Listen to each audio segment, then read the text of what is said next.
আমাকে সেই বাঘের গল্পটা বলো না, আমিও বাঘ মারবো বড় হয়ে।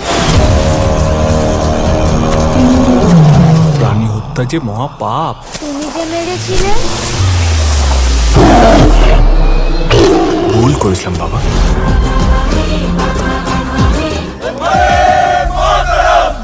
চলো প্রথম থেকে আসি সেই 1879। তখন হয়নি বঙ্গভাগ, জন্মেছিল একটি বাঘ। বিক্ষিপ্তভাবে আঘাত করে এই ব্রিটিশ রাজশক্তিকে টলানো যাবে না। আমাদের দরকার গণ অভ্যুত্থান। পড়াশোনা করে কি হবে স্যার? তার থেকে একটা ভালো গুলতি বানালে তাই দিয়ে সাহেব মারা যাবে। শিশু ও নারীদের উপর অত্যাচারের একমাত্র শাস্তি মৃত্যুদণ্ড। কিংসফোর্ডকে হত্যা করতে হবে। If you want to hang like a hero, I will help you. And if you want to die like a coward, I shall make sure you suffer the same fate as your partner. Alipur বোমার মামলায় যে বাঙালিরা ইংরেজদের সাহায্য করেছে তাদের সব কটাকে উপরে ফেলবো আমি। জাগো হে বঙ্গবাসী জাগো,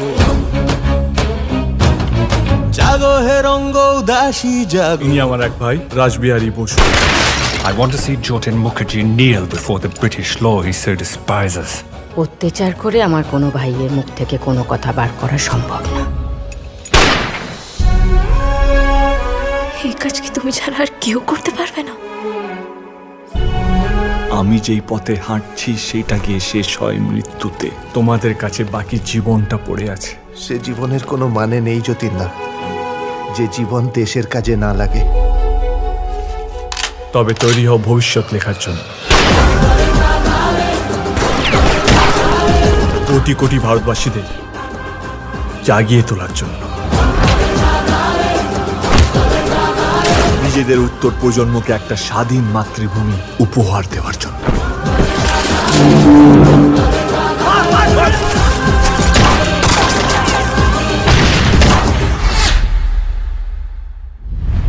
আমরা মরব, তবে এই দেশ জাগবে।